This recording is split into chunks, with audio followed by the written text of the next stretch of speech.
مسلمان نہیں ہو سکتے. میں آپ کو مبارکباد پیش کرتا ہوں. اتنی رات کو آپ بیٹھے ہوئے یقیناً یہ اچھی ماؤں کی پرورش کا نتیجہ ہے جس نے دودھ ہی حضور کی دین کے لیے پلایا ہے. اور آپ بستر چھوڑ کے حضور کی محفل میں بیٹھے ہو. بڑی بات ہے. آخرت کی بھی تیاری کر لینا یہ بہت زیادہ ضروری ہے. زندگانی عام طور پہ 60 اور 70 سال عام طور پہ کوئی جی جائے 120 سال تو وہ اس کے لیے یوں کہیے بونس.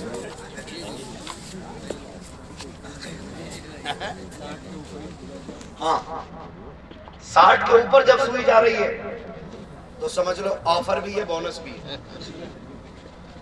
آفر ہے توبہ کا اور بونس ہے سانسوں کا. 60 کے اوپر جب سوئی چل رہی ہے ورنہ اس کے بعد نا تو پھر ویسے تو موت کا کچھ نہیں پتا. ہم اکثر کہتے ہیں اجالے اپنی یادوں کے ہمارے ساتھ رہنے دو. شیر خالی شان محمد بھائی نہیں سنتے ہم بھی پڑھ لیں گے.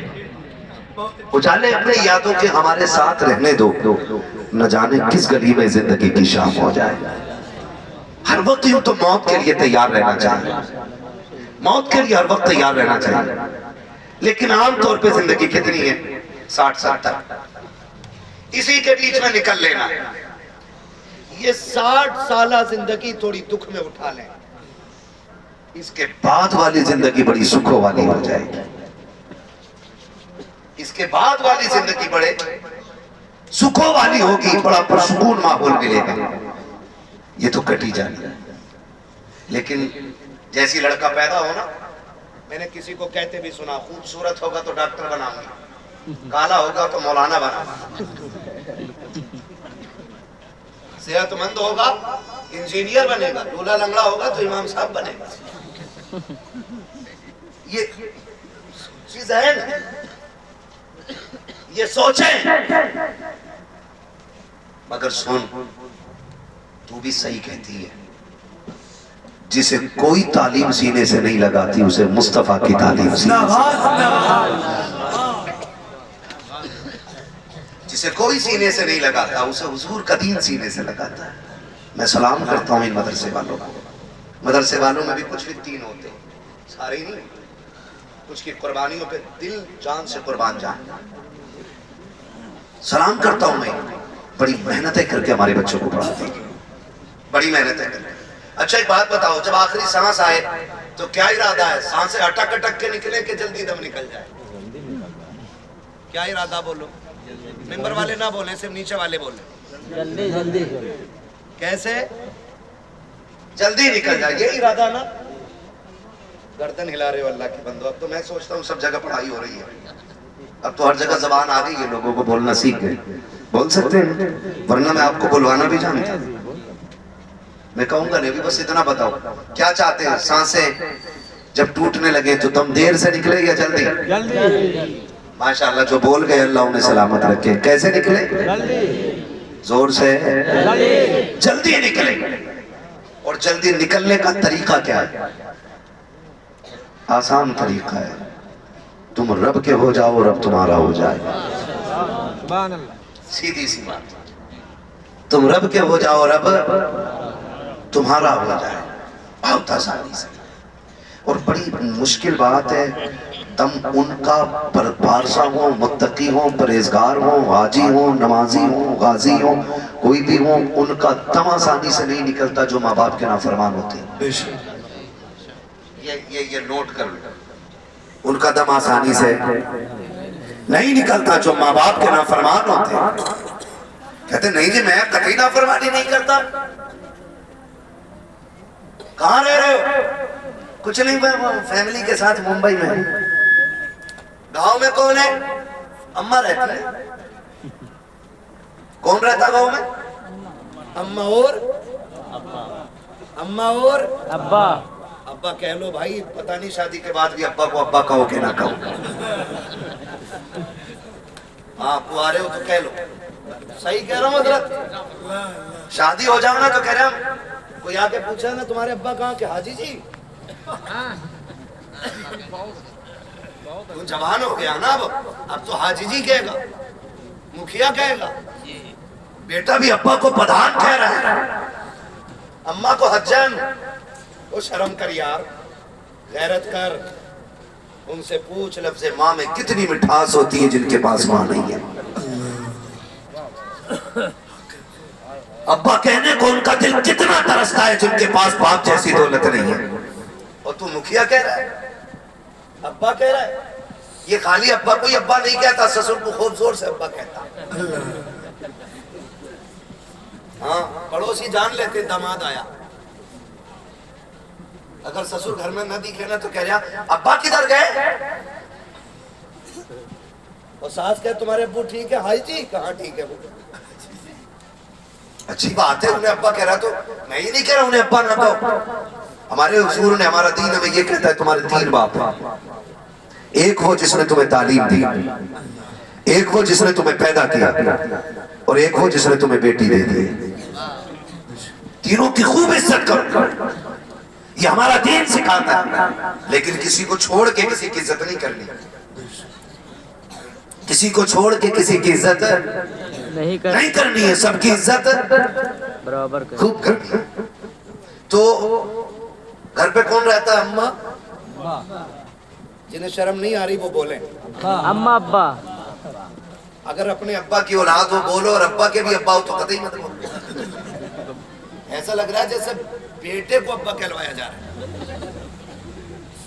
بول سکتے ہیں؟ کون رہتے گھر پہ؟ اماں ابا۔ اور کہتا میں پوچھ کے آیا تھا، ہم نے اماں سے کہا اماں ہم چاہتے ہیں بچے اپنے ساتھ رکھیں، تو اماں نے اجازت دے دی۔ تو میں نے کہا پگلے وہ ماں ہے، وہ تو دل نکال کے خوشی خوشی دے دیتی ہے، تو اجازت کی بات کر رہا ہے، تو اجازت کی بات کر رہا ہے۔ وہ ضرورت پڑے تو بیٹے کو دے دیتی ہے، کیا دکھ نہیں ہوتا اسے دل نکال کے دینے؟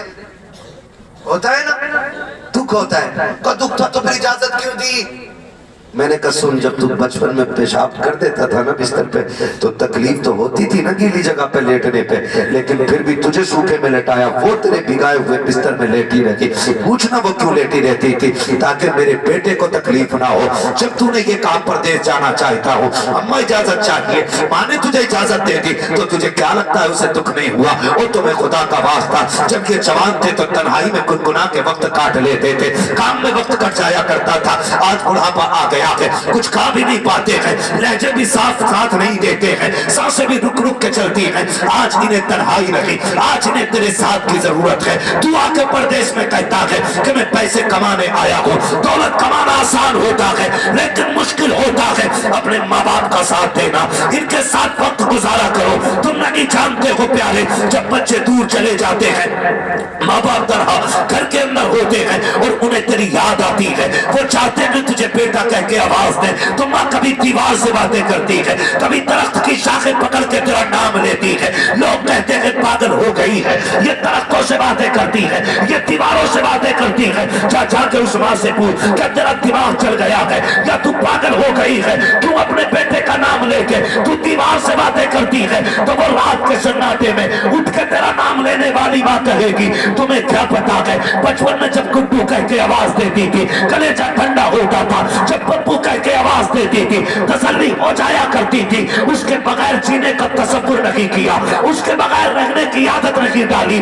آج 6 مہینے ہو گئے ہیں، اس کا فون تک نہیں آیا ہے، جی چاہتا کہ اس سے بات کرو مگر اس کا فون تک نہیں آتا۔ بتاؤ مولوی کروں کیا؟ جب وہ نہیں آیا اس کا نام لے کے دیواروں سے باتیں کرتی ہو، کم سے کم نام زبان پہ آ جائے کلیجے کو ٹھنڈک مل جاتی ہے۔ او خدا کا واسطہ پیسے کماؤ خوب کماؤ تمہاری مرضی ہے، لیکن ماں کے قدموں سے دور رہ کے نہیں، ماں کے قدموں میں رہ کر کے پیسے کمانے کے آتے ہیں۔ نعرہ تکبیر، نعرہ رسالت، مسلک اعلیٰ حضرت، عظمت والدین، برکت والدین، قدم والدین، حضرت علامہ مولانا مفتی حماد رضا صاحب قبلہ۔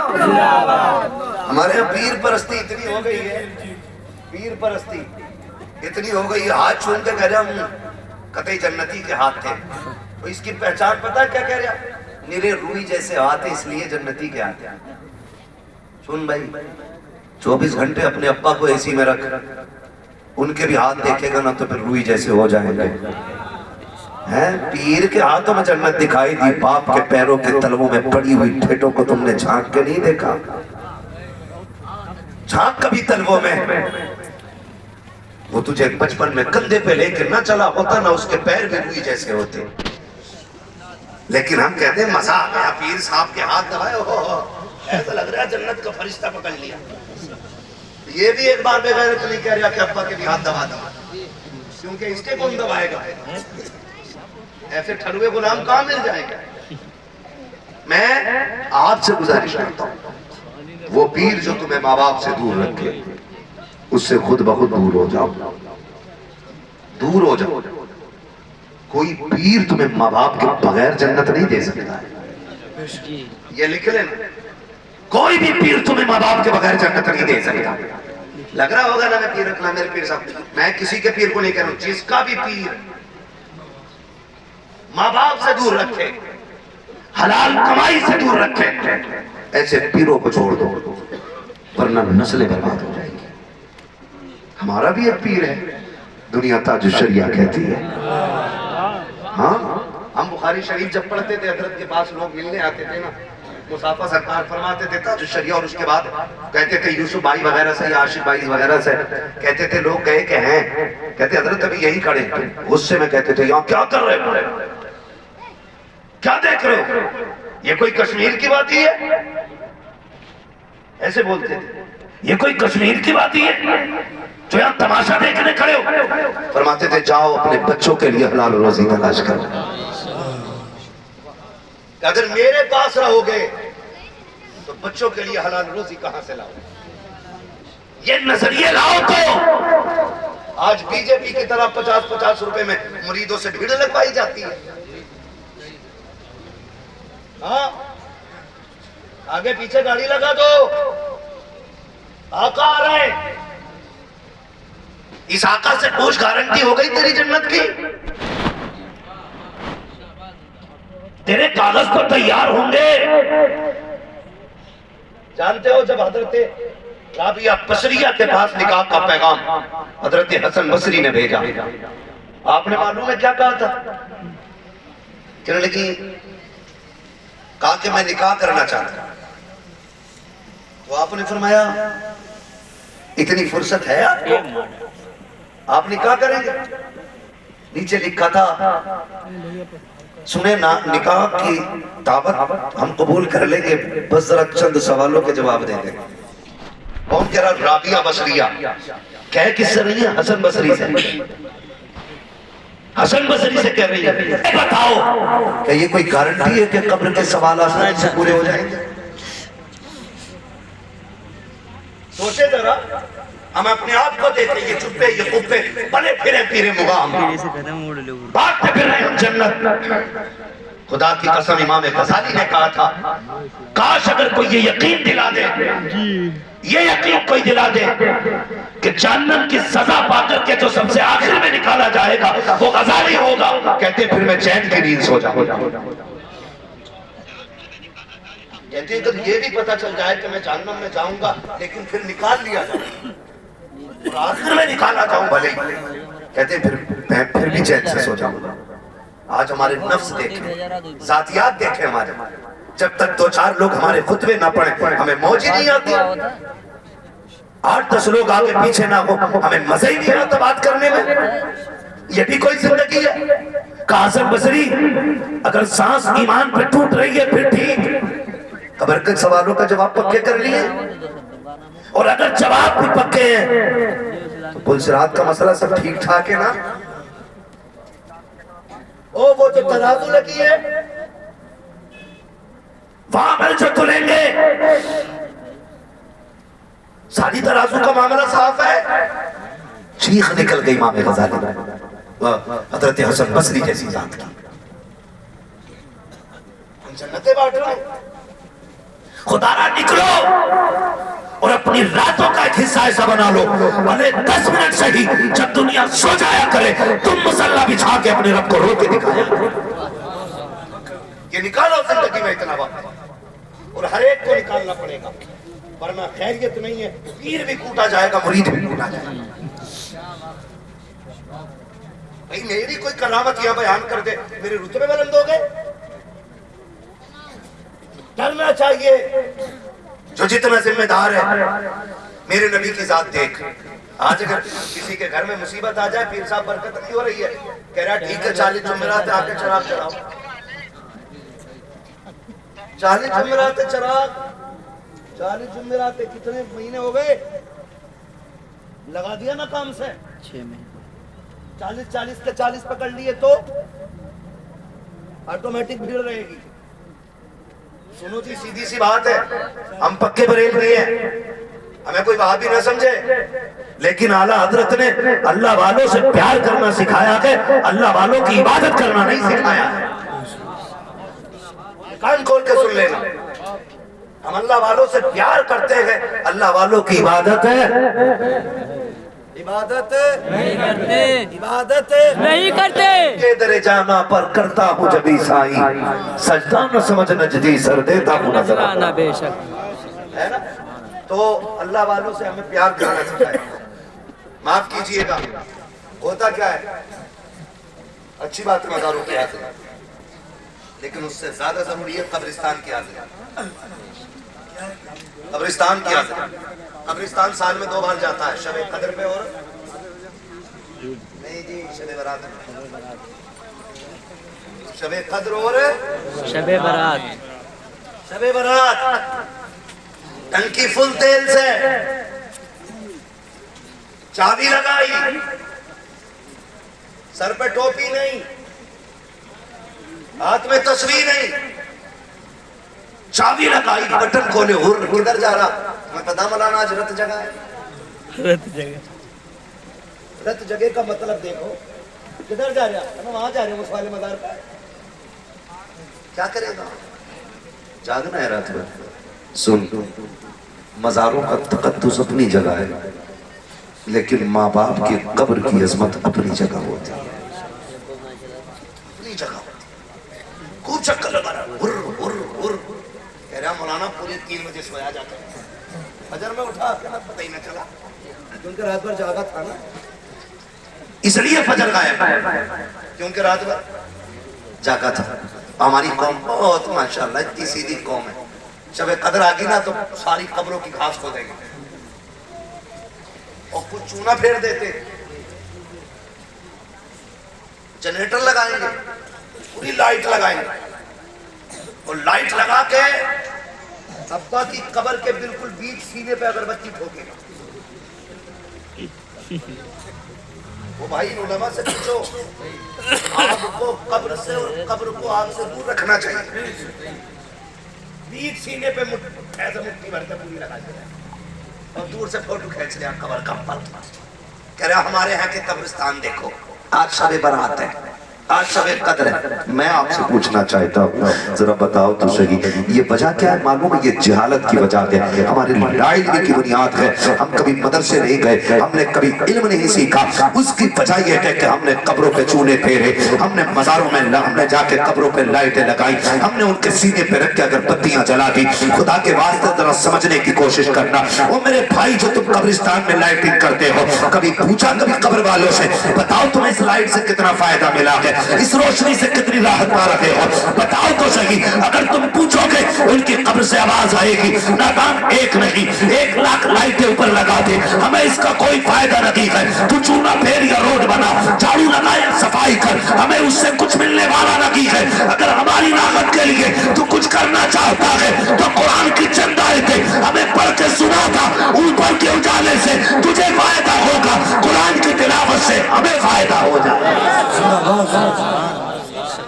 مگر یہ کب ہوگا؟ جب بیٹے قرآن پڑھیں گے، جب بیٹے قرآن پڑھیں گے، جب بیٹا ٹک ٹاکر ہے، ریل بنا رہا ہے، اسے قرآن کون پڑھائے گا؟ جبریل؟ بتاؤ مجھے، یہ دین سے دور رہنے کی کمی ہے۔ ہم نے دیکھا ہے اور تم نے بھی دیکھا ہوگا، آپ نے بھی یہ چیز دیکھی ہوگی کہ جب لوگوں کا دم نکلنے لگتا ہے نا تو گھر والے بھاگتے ہیں، اب جی ہیں کیا؟ کیوں کہ ابا کی سانسیں اٹک رہی ہیں، ابا کی سانسیں اٹک رہی ہے، سنیں مذاق نہ سمجھیں اس کو، سیریس لیں، یہ سبھی کے ساتھ ہونا ہے. موت خواب نہیں ہے، حقیقت ہے، مرنا ہے سبھی کو. ابا کی سانسیں اٹک رہی ہیں، 3 گھنٹے تک حافظ نہیں ملا، 3 گھنٹے تک انسان ہوچر ہوچر کرتا رہا. 3 گھنٹے تک کاش تو نے اپنے بیٹے کو حافظ بنایا ہوتا، کاش تو نے بیٹے کو قرآن دیا ہوتا. خدا کی قسم کھاتے کہتا ہوں، اگر تو بستر پہ گرتا اور وہ بستر تیرا بستر مرض ہے تو اللہ تجھے اس تلاوت کے صدقے میں شفا دے دیتا، اور اگر وہ بستر تیرا بستر مرگ ہے تو پھر اللہ اس تلاوت کے صدقے میں تیری روح آسانی سے نکال دیتا. لیکن یہ کب ہوگا؟ جب آپ کے بیٹوں کو قرآن آتا ہوگا، جب آپ کے بیٹے کو دین سے شغف ہوگا، جب آپ نے اپنے بچوں کو مدرسے بھیجا ہوگا. یہ سب سے بڑا کام ہے. خدا کی قسم، دنیا کی دولت اکٹھا کرنا کمال نہیں ہے، اپنے بچوں کے سینے میں قرآن کی دولت ڈال دینا یہ سب سے بڑا کمال ہے.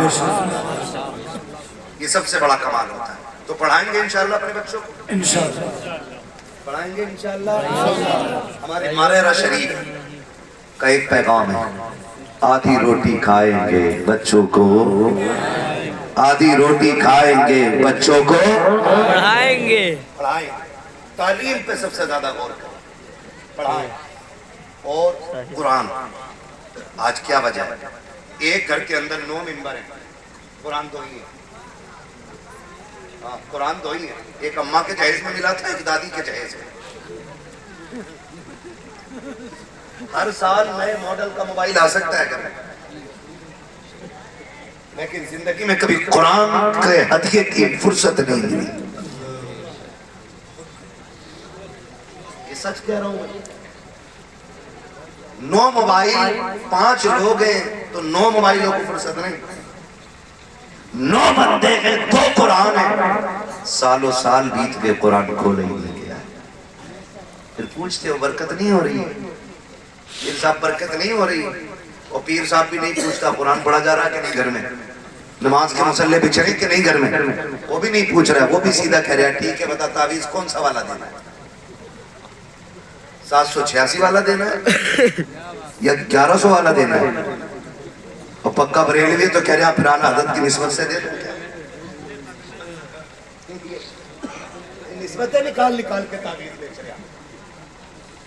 بیچ بھائی تیری مرضی ہے، وہ آپ اس کو اجرت دینا جائز ہے، تعویذ پہ ناجائز نہیں ہے. مگر میرا کہنے کا مطلب یہ ہے خالی تعویذ میں نہ الجھا قوم کو. اگر یہ تیرے پاس آئے ہیں اور یہ سوچ کے آئیں کہ اس کے پاس علاج ملے گا تو پھر اپنے بچے کو کہے، سامنے والے سے کہ سن تعویذ میں دے رہا ہوں، قرآن پڑھنا تیرا کام ہے. یہ سکھاؤ. پھر جب قرآن پڑھتے نا لوگ پھر اللہ برکت عطا فرما دیتا ہے. اور اگر قرآن نہ پڑھا گیا نا تو پورا تعویذ نہیں، پیر لٹکا لو گلے میں رسی ڈال گیا، پیر لٹکا لو، کچھ نہیں ملنے والا بھائی صاحب. اس لیے کہ پیر بھی تبھی دیتا ہے جب خدا مہربان ہوتا ہے، جب خدا مہربان ہوتا ہے. لیکن ہماری تو ایک سیدھی سی بات ہے، ہم تو ایک بات جانتے ہیں، ایک سیدھی سی بات ہم یہ جانتے ہیں کہ یہ کام نہ ہوگا نا تو ذاکر صاحب سے 25,000 ادھار لے لیں گے، ان پہ نہیں ملیں گے تو فلاں مولانا سے لے لیں گے، شاہ محمد سے لے لیں گے، وہاں شکیل سے لے لیں گے، فلاں سے لے لیں گے. یہ ہماری پلاننگ دماغ میں چلتی رہتی ہے. لیکن رب نے قرآن میں کتنی بڑی دولت دی ہے. فرمایا گیا جس میں گھر میں برکت نہ ہو وہ سورہ واقعہ پڑھنا شروع کر دے، اللہ اس کے گھر میں برکتیں نازل فرما دے. سورہ واقعہ پڑھنا شروع کر دو، اللہ برکتیں عطا فرما دے. لیکن نہیں پڑھتے نا، کیونکہ آتی ہی نہیں. نوجوانوں ایک بات بتاؤں، بڑا افسوس ہوگا ایک دن جب عمر گزرنے لگے گی اور خیال آئے گا ایک ہی قرآن تھا اور وہ بھی نہ پڑھ سکے، بہت رو گے. کل رونے سے بہتر ہے آج فکر کر لو اور قرآن کی عادی بن جاؤ، قرآن کی عادی بن جاؤ. پڑھنا نہیں آتا تو دیکھ تو سکتے ہیں نا، اللہ نے آنکھیں دی ہے نا، دیکھ سکتے ہیں نا. صبح کام پہ بعد میں نکلا کرو، قرآن پہلے دیکھ لیا کرو، قرآن دیکھ لیا کرو. گھر سے بعد میں نکلو، قرآن کو پہلے چومو، تاکہ کم سے کم یہ پتہ چل جائے کہ یہ جو لوگ ہیں نا یہ قرآن سے پیار کرنے والے لوگ بیٹھے، یہ قرآن سے پیار کرنے والے لوگ ہیں. تم جانتے ہو جنگ کا موقع ہے، آقا کریم بارگاہ میں صحابہ اکرام